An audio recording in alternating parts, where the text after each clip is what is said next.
Estás en una reunión, ríes con los demás, sostienes un vaso en la mano, asientes a la conversación, pero en el fondo sientes que no encajas. Hablan sobre la última serie de moda, el escándalo del momento, el partido del fin de semana. Intervienes con un comentario, intentas fluir en la conversación, pero hay algo que te frustra. Las palabras van y vienen, pero nada se siente realmente profundo. Entonces te das cuenta de algo. Preferirías estar en casa, solo, leyendo un libro, explorando una idea, sumergido en tu propio mundo. No es que creas que eres mejor que los demás, no es arrogancia, es solo que no puedes evitarlo. Te atraen conversaciones distintas, preguntas más grandes, pensamientos que van más allá del aquí y el ahora. Y con el tiempo comienzas a notar un patrón. Cuanto más te sumerges en tu propia mente, más difícil se vuelve encontrar con quién compartirla. Arthur Schopenhauer entendía perfectamente esta sensación. Para él, la inteligencia superior no solo permitía ver el mundo de una manera diferente, sino que también te alejaba inevitablemente de la sociedad. No es que el genio elija la soledad, decía, es que la sociedad lo empuja hacia ella.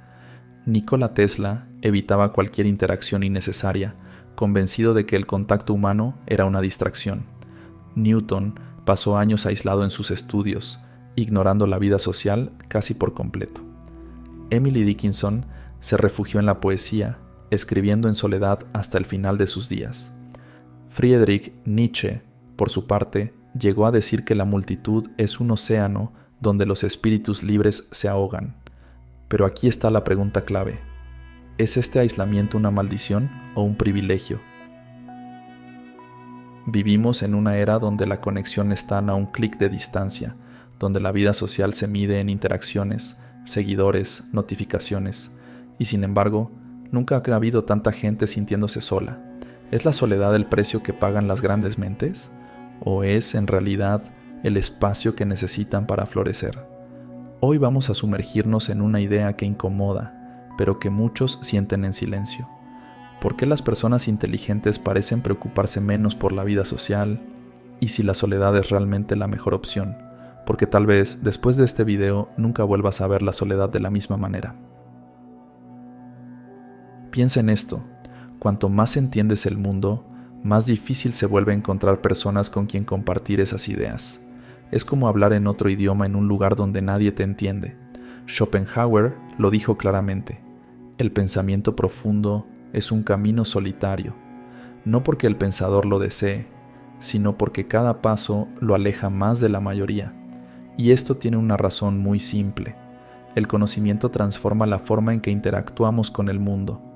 Si empiezas a observarlo todo con mayor claridad, notas patrones, contradicciones, ilusiones, cuestionas lo que antes dabas por hecho, y de repente las conversaciones cotidianas comienzan a sentirse irrelevantes, no porque sean absurdas, sino porque las preguntas que te haces van en una dirección diferente.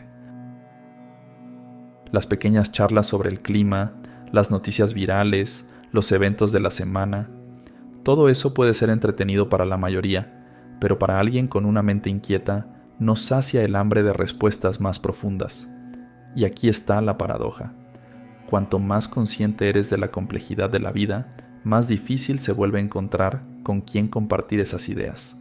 Por eso el genio se aísla, no por arrogancia, sino porque muchas veces el esfuerzo por conectar genuinamente con los demás se siente más desgastante que la propia soledad.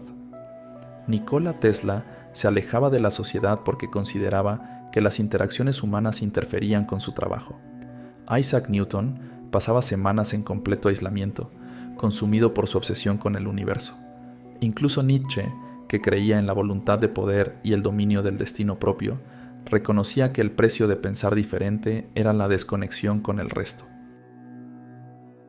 El problema es que este aislamiento, aunque a veces sea un refugio, también tiene su costo, porque el ser humano, por naturaleza, busca pertenecer, y aunque la compañía equivocada puede ser agotadora, la soledad prolongada puede convertirse en una prisión.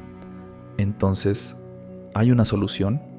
Schopenhauer pensaba que el secreto no estaba en negar la soledad, sino en aprender a usarla a nuestro favor, en encontrar un equilibrio entre la introspección y la conexión, entre la contemplación y la interacción, porque al final, una mente brillante no solo debe comprender el mundo, sino también encontrar la forma de vivir en él sin perderse a sí misma.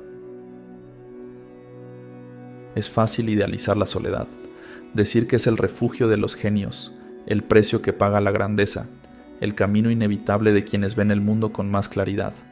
Pero la realidad no es tan sencilla, porque la misma soledad que te protege del ruido del mundo, que te da espacio para pensar y crear, también puede convertirse en una sombra silenciosa que se extiende en cada rincón de tu vida.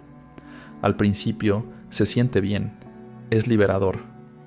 Te alejas de conversaciones vacías, de dinámicas que no te interesan, de la constante necesidad de encajar. Empiezas a valorar el tiempo a solas, a disfrutar tu propia compañía. Pero con el tiempo, algo cambia. Un día te das cuenta de que mientras el mundo sigue girando, tú te has convertido en un observador, no en un participante. No es que la soledad sea mala en sí misma, sino que, como toda arma de doble filo, su efecto depende de cómo la uses. Schopenhauer lo entendía bien. Para él, la inteligencia podía ser un puente hacia la comprensión del mundo, pero también un muro que te separa de él. La pregunta es, ¿cuándo la soledad es libertad y cuándo se convierte en una prisión? Porque hay una gran diferencia entre elegir estar solo y simplemente no encontrar a nadie con quien conectar. Nietzsche lo vivió en carne propia. Creía que la soledad era el destino de los espíritus libres, de aquellos que no encajaban en la mediocridad de la sociedad, pero al final de su vida terminó consumido por la depresión y la locura. Nikola Tesla rechazó la vida social porque consideraba que interfería con su trabajo. Dedicó su existencia a la ciencia, a la obsesión por la innovación, pero en sus últimos años admitió que había sacrificado demasiado, que había pagado un precio demasiado alto. Aquí es donde la historia toma un giro interesante, porque si bien la inteligencia y la soledad parecen ir de la mano, ¿realmente es necesario elegir entre una y otra? ¿Es posible encontrar un equilibrio? ¿Mantener tu independencia sin sentirte completamente desconectado? Schopenhauer tenía una respuesta para esto. No creía que la solución fuera negar la soledad ni tratar de encajar a la fuerza en un mundo que a veces parece diseñado para la superficialidad. Su idea era distinta: aprender a moverse en el mundo sin pertenecer completamente a él. Ser parte de la sociedad, pero sin dejar que ésta defina quién eres. Aprovechar la soledad cuando sea necesaria, pero sin permitir que se convierta en una barrera impenetrable. El problema no es la soledad en sí misma, el problema es cuando la conviertes en una jaula sin darte cuenta.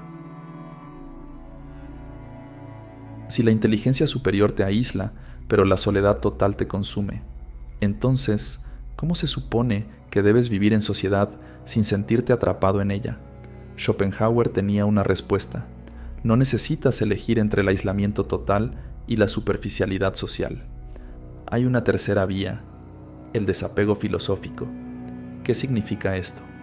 Imagina que la sociedad es un teatro, todo el mundo actúa un papel, la gente sigue guiones predecibles, conversaciones triviales, la necesidad de validación social, las mismas preocupaciones repetitivas sobre dinero, estatus, tendencias.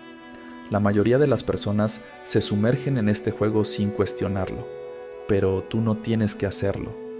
Para Schopenhauer, la clave no era desconectarse del mundo, sino aprender a moverse en él sin ser arrastrado por su corriente, observar sin ser absorbido, interactuar sin sentir la necesidad de encajar, filtrar la vida social quedándote solo con lo que realmente aporta valor. No significa volverse frío o indiferente, sino desarrollar la capacidad de estar presente sin sentirte comprometido.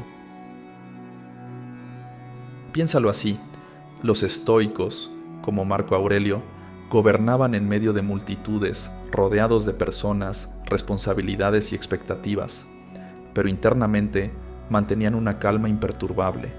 Marco Aurelio lo llamaba vivir en el mundo sin volverse parte de él. Era el emperador de Roma, con el peso de todo un imperio sobre sus hombros, pero mentalmente se mantenía en un estado de introspección. Se sentaba en el Senado, rodeado de discursos grandilocuentes y luchas de poder, pero en su mente repetía una idea simple: nada de esto realmente importa, nada de esto me define. Y es exactamente la misma actitud que puedes adoptar hoy, porque no necesitas evitar todas las interacciones superficiales, pero sí puedes decidir cuánto de ti inviertes en ellas.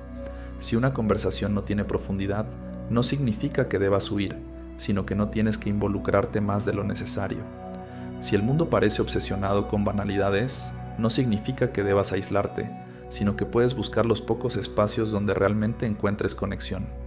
Si la mayoría de las personas no comparten tus intereses, no significa que debas resignarte a la soledad, sino que puedes construir tu propia comunidad, por pequeña que sea. Porque la clave no está en rechazar la sociedad por completo, sino en crear un entorno en el que puedas ser auténtico sin sentirte forzado a encajar en algo que no resuena contigo. Eso es desapego filosófico, no es arrogancia, no es cinismo, es libertad. Si has llegado hasta aquí, es porque en algún momento de tu vida has sentido lo mismo, esa sensación de no encajar del todo, de ver el mundo desde un ángulo diferente, mientras la mayoría parece seguir adelante sin cuestionar nada.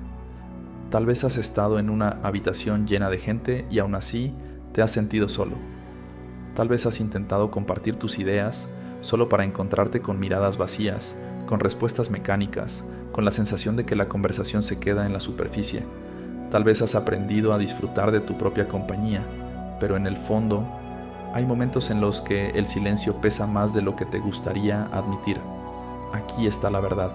La soledad no es el problema. El problema es cómo la usas. Puede ser un refugio o puede ser una prisión, puede ser el lugar donde creces o el lugar donde te escondes.